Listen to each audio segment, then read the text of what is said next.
po ay humihinga pa.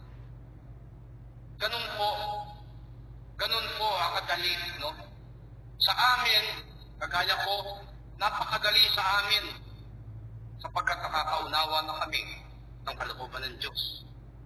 Pero hindi lahat. Pero napakahirap sa mga taong walang pagkaunawa sa salita ng Diyos at sa pag-ibig ng Diyos. Napakahirap umibig sa kapwa. Lalo pat masama ang iyong kapwa. Kung kapitbahay mo, example, masama ugali ng kapitbahay mo, ipag-pray mo lang siya. Ipag-pray mo lang siya, ipag-pray. Hindi maglalaon. Ipapakita ng Diyos ang kalawalatian niya doon sa tao na yun.